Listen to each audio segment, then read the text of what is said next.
श्री हरदास वरलक्ष्मी व्रत कथा।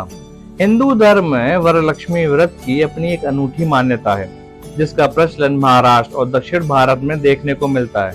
यूं तो इस व्रत को अष्टलक्ष्मी पूजा के समान महत्वपूर्ण माना जाता है, लेकिन क्या आप इस व्रत से जुड़ी कथा के बारे में जानते हैं? अगर नहीं तो आज हम आपको इस कथा के बारे में बताने जा रहे हैं। तो वरलक्ष्मी व्रत की इस कथा को जरूर सुनें।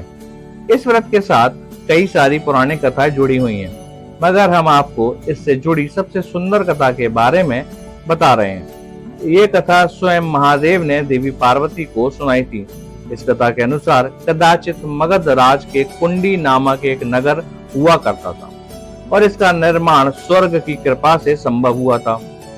कुंडी नामक इस नगर में चारुमती नाम की एक महिला अपने पूरे परिवार के साथ रहती थी। चारुमती माता लक्ष्मी की एक निष्ठ भक्त थी और नित्य उनकी पूजा आराधना में खुद को लीन रखती थी। अपने सास ससुर पति की नित्य सेवा करते हुए वह एक आदर्श नारी की तरह जीवन यापन करती थी। एक दिन जब चारुमती सो रही थी, तब उसे सपने में माता लक्ष्मी के दर्शन प्राप्त हुए। माता ने उसे स्वप्न में ही इस वरलक्ष्मी व्रत के बारे में बताया और इसका निष्ठा पूर्वक पालन करने के लिए कहा। जब अगली सुबह चारुमती की नींद खुली तो उसे माता लक्ष्मी की कही बातों का स्मरण हुआ। चारुमती ने तब नगर की बाकी सारी महिलाओं को वरलक्ष्मी व्रत के बारे में बताया। सारी महिलाएं माता लक्ष्मी की इस पूजा को करने के लिए तैयार हो गईं। तब चारुमती सहित सभी महिलाओं ने विधिवत वरलक्ष्मी व्रत रखते हुए देवी लक्ष्मी की पूजा की तैयारी करने लगी।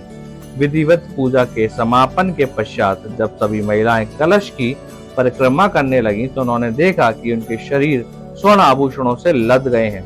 साथ ही उन सभी के घर भी स्वर्ण के बन गए हैं और उनके सामने हाथी, घोड़ा इत्यादि कई पशु विचरण करने लगे।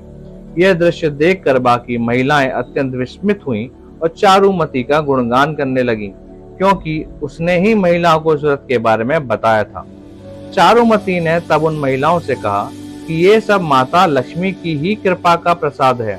इसके बाद वरलक्ष्मी व्रत की महिमा नगर नगर फैलने लगी और महिलाओं ने बड़ी निष्ठा के साथ इस व्रत का पालन करना आरंभ किया।